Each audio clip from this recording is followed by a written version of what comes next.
Welcome back to the Piney Woods Homestead, y'all. As Travis Tritt says, it's a great day to be alive. Today we're going to go down here and work on this farrowing barn.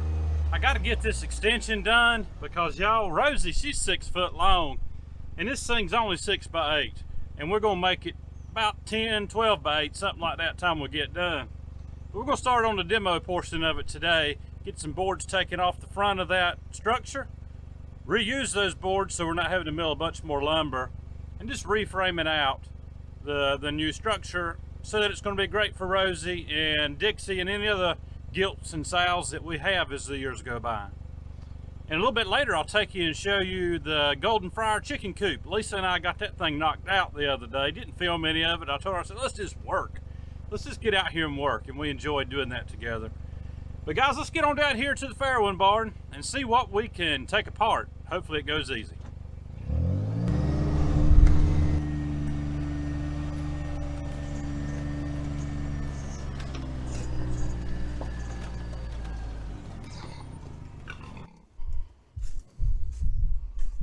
Dixie, taking a mud bath, I see. Got you a nice swimming hole over here. 5-star accommodations. And there's what a pregnant sow looks like. Rosie, she'll sleep all day long in between meals now. And she's getting big, getting bigger. She's filling out. About, let's see, June the 10th. So, a little over a month ago, we'll be having babies. But want to get this farrowing barn added on to.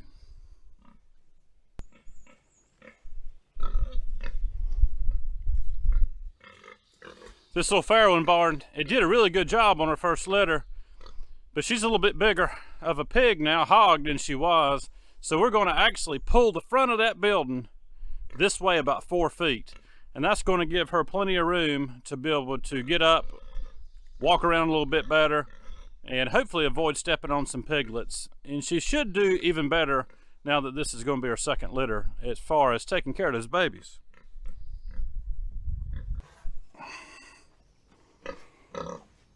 And here's an inside look at this farrowing hut. This bumper over here, that's going to be taken out because with the new extension, I'm going to be able to come here in the corner in the back, and we'll actually put a triangular section in that'll serve as a safe zone for the babies, for the heat lamp to hang down. Here's our electric coming in, heat lamp, so we can keep those babies nice and warm.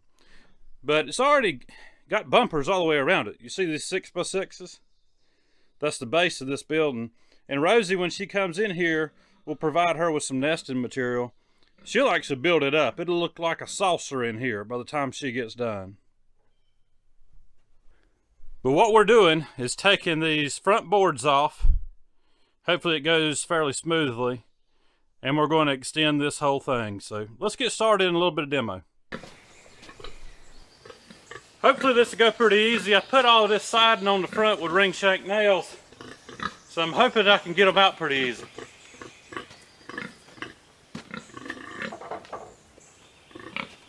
And I've got some help out here with me. You can hear the pigs grunting. Rosie's up now, thinking I'm gonna give her some more food.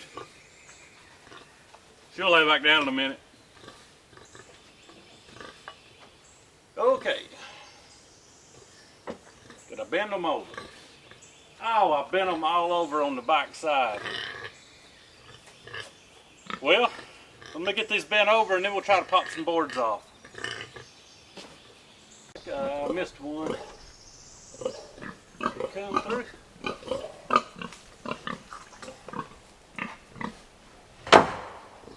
All right. Now these should come out relatively easy. Relatively easy.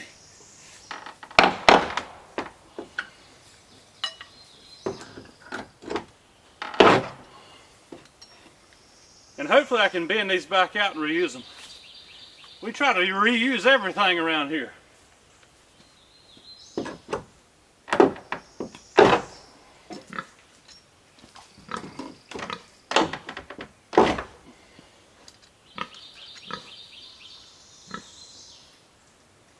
grab me a coffee can to put all this stuff in, so you don't want to leave any of this around because the hog can step on it, get in their foot, eat it up in some feed accidentally. That'd be a nightmare.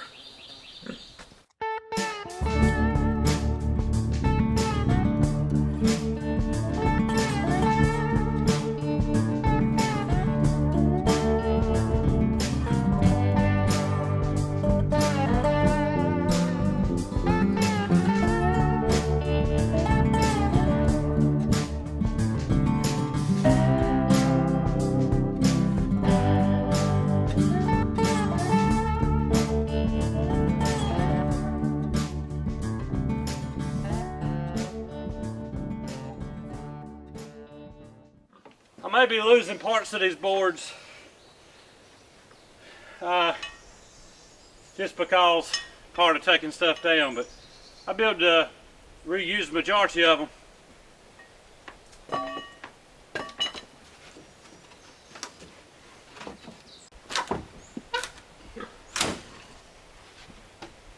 Alright, I'll be able to reuse them. Excellent. Put them in here, we'll stay dry.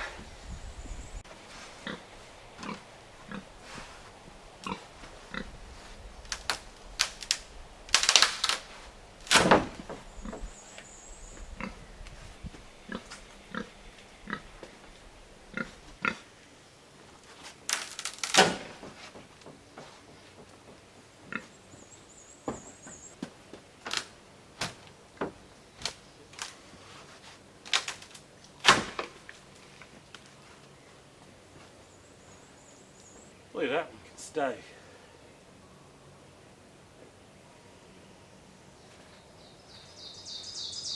No, we're taking it down.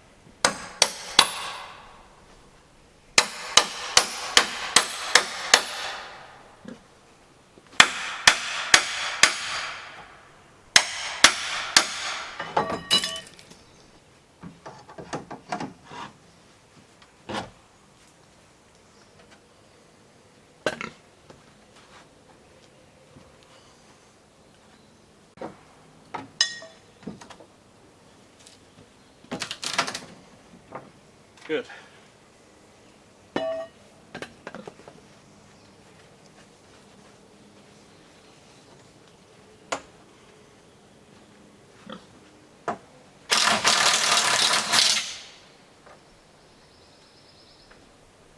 Y'all, I hate having to take stuff apart that I've already built, but sometimes you have to do that. You have a concept in your mind you think it's going to work great.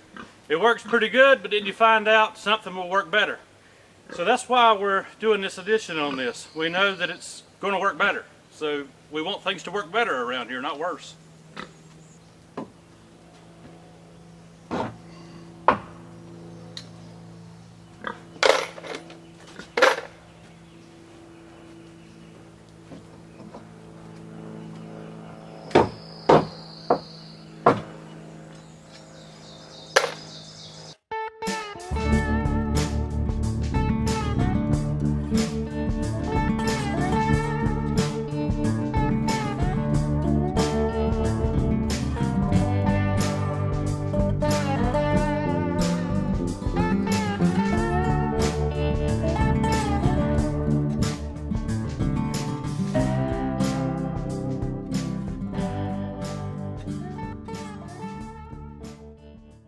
I built this thing pretty good. It's hard to take apart.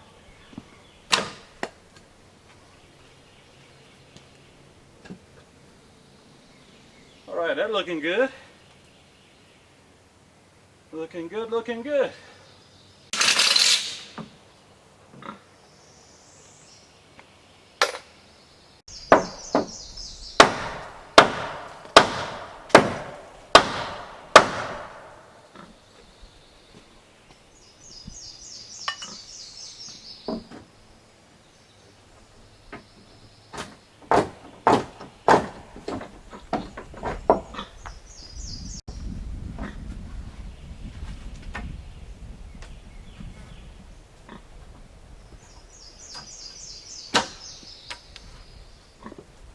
Here, a piece of corn.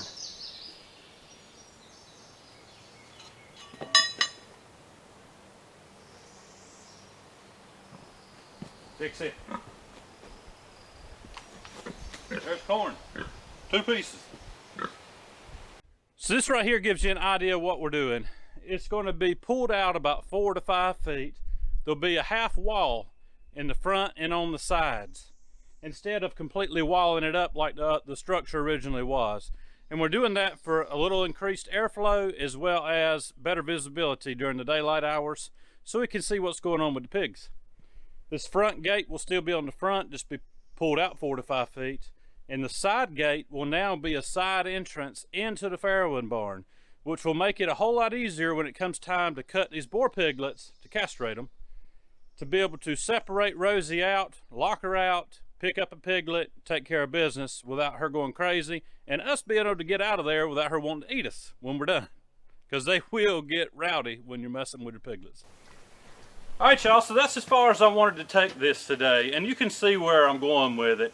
Coming out about 4 to 5 feet, putting a shed roof on the top. There'll be 2 posts. I've only got to set one, I only got to dig 1 hole, thank goodness. And I'll scab onto a 6x6 that's over here on this side. Run it on up, run that shed roof off of it, and a half wall around, reattaching the gate. I think it's going to be a great addition to this farrowing barn. Let's go take a look at the chicken hut that Lisa and I got done for the Golden Friars the other day. I think you're going to like it. And then we'll see what she's up to. I know that she's going to replant some cucumbers because I planted them. I got them a little bit too deep. They're sprouting, but I don't think they're going to make it up. So she's going to plant some right behind me. I planted them just a little bit too deep. You can get carried away once in a while. And I believe she is tying up tomatoes. Everything's looking great. We've had some flea beetles, but she's been treating them with diatomaceous earth. And I have sprayed once with organic pyrethrin. Really great product. I like it. We've been using it for years. So long as you don't have a downpour of rain, you can apply it once about every 2 weeks, and it seems to keep your bad bugs under control, and it doesn't hurt your beneficial ones that we have found. So let's go check on her and see this chicken hut. Hey, and real quick, look at this gator. I shined this thing up the other day. Once a year in the spring, I do the service on it, do an oil change, check the filters, replace the oil filter, check the air filter, replace it if it's needed. Every couple of years I'll do a tune-up, new spark plugs, new fuel filter, things like that. And I wash it real good. It's going to get dirty again because we use it, y'all, but man, it looks pretty good. Not bad for a 10-year-old 825i John Deere Gator. Not bad at all, with only 500 hours on it. Y'all, that's 560 hours. I said 500, but 560. Let's see what Lisa's up to. What are you doing today? I'm heading down to the garden to tie up tomato plants again. We had 2 good showers in the past few days, and they've shot up to where they need to be tied again. Plus, we've got potential for storms this evening, and I don't want them to get broken. Makes sense to me. Yeah. All right, y'all, here she is, all completed. Looks great, too. Nice handle and a latch. Plenty of ventilation, front and back, to keep the heat down. All the shade back here help with that. We decided not to put slabs on the inside of this one in the beginning. If we see that there's an issue where we need slabs, like moisture, water that comes in, and I don't think there will be because it's graded around it to where it should shed the water. But if we do have an issue of any kind, we'll put some slabs in. But for now, we're just going to use pine needles out of our own woods and raise these Golden Friars up. Plenty of headroom in here. I am over 6 foot tall. So that's probably at least 7 foot high ceiling. Even over here on the side walls, I can get up to it pretty doggone close, which is good. Be convenient when we come in here to water, feed, and clean bedding out. And we'll clean bedding out as needed, probably about once a week on these. There'll be 14 Golden Friars that'll be coming in here probably at the end of this week. They are approaching 3 weeks old now. Man, they look great. They've almost got all their feathers. We're really tickled with how they're looking, and we'll show those to you again when we put them out here. Just got a nice heavy-duty tarp, reflective on the outside. It's really thick. I think it's 9 or 10 mil. I actually got this one from Tractor Supply, believe it or not. A lot of times I'll get them from Harbor Freight. This one cost a few dollars more, but it was a little thicker, the meal, and I liked that it was dark on the inside and silver on the outside. And the reason for that is there's plenty of airflow in here, and a little bit of dark on the inside seems to keep birds a little bit calmer, I have noticed. I don't know if there's anything to that, but that's just what I have noticed. And we've got it zip tied down at the bottom, and there's a little bit of airflow at the bottom, but we'll be able to raise those up if we want more airflow. Nice big wide door to come in and out of with a latch. So it's pretty cool, y'all. Can't wait to get these birds in here. All right, we're riding down to the garden now, the in-ground garden.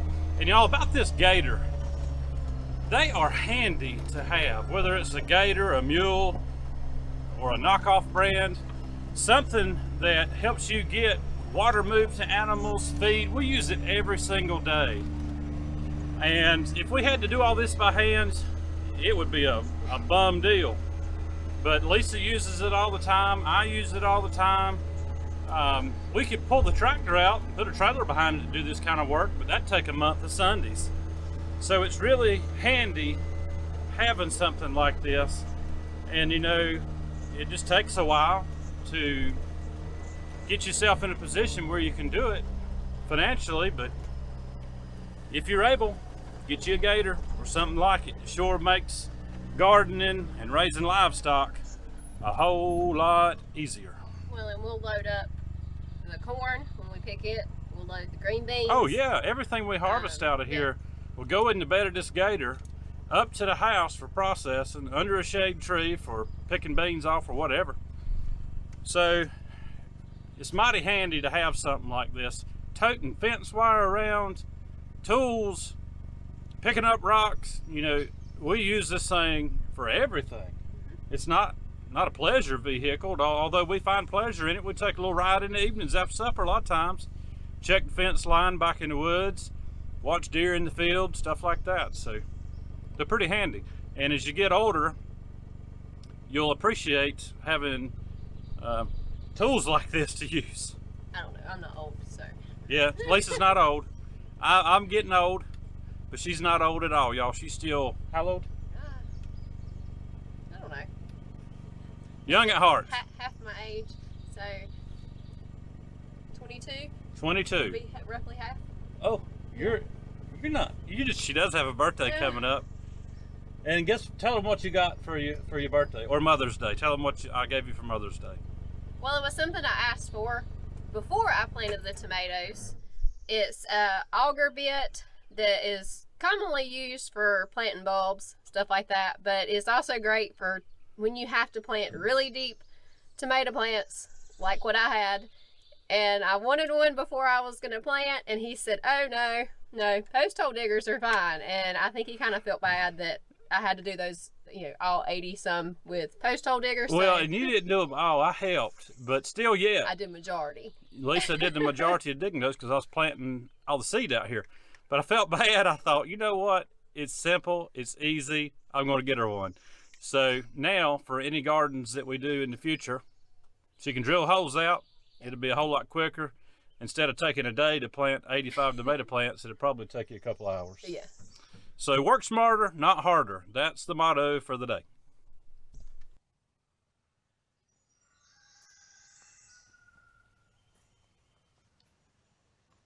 We're going to have quite a bit of thinning to do on the sweet corn, but y'all, we got an excellent stand up. Very, very happy about that. We'll come in here with a hoe once they're about 6 inches tall, and we'll just come through and we will basically pull up plants, and we're looking for one corn plant every foot in this red clay that we have.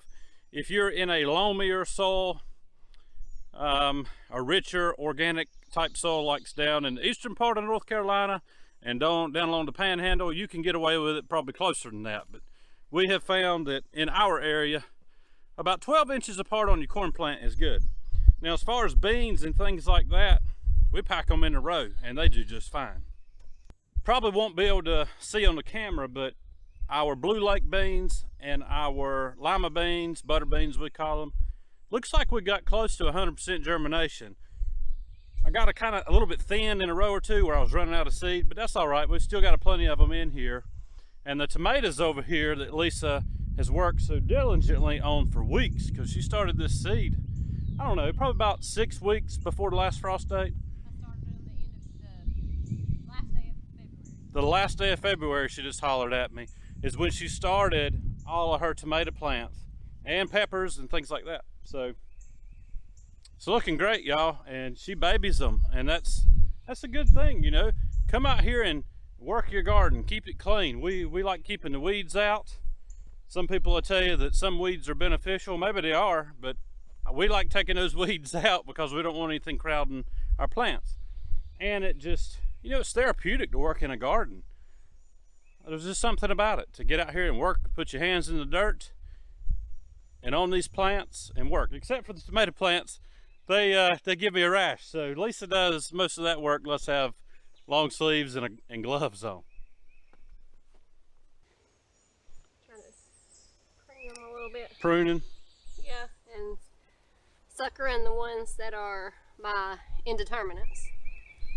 Why are you pruning them and suckering them? I'm getting any of the lower leaves that are touching the ground. You know, like this is fine because it's not touching. Just to get them off of the ground because it's not good for them. They'll pick up the moisture, get disease. And then with indeterminates, you want to sucker them so that they put more of their energy into fruit. The determinants, you don't have to worry about them as much. You can do like the last bottom sucker, but generally I leave those alone. The white stuff that you see on the tomato plants and the pepper plants, that is diatomaceous earth. She's told me, she said, make sure you explain what that is so people don't think it's Sevin dust. And we tell folks, you know, use what you want to. This is America, use what you want. We just like using diatomaceous earth and organic type pest control on our plants. I'm not sure if you can see the little teeny tiny holes in these leaves, but that's your evidence of flea beetle damage. And apparently it is worse when you have cooler nights like this, and they're little teeny tiny insects that will eat those little holes in there. But that's why we have the diatomaceous around the base on them, and they've been sprayed with pyrethrin. All right, y'all, we're going to end it right here for today's video. We appreciate you stopping in, seeing what we got going on here at the Piney Woods Homestead. Hit the old like, thumbs up for us. Subscribe if you hadn't, and if you have, y'all, we do appreciate it. Y'all have a good day, a great week. We'll see you on the next video. We're going to get back to working in the garden.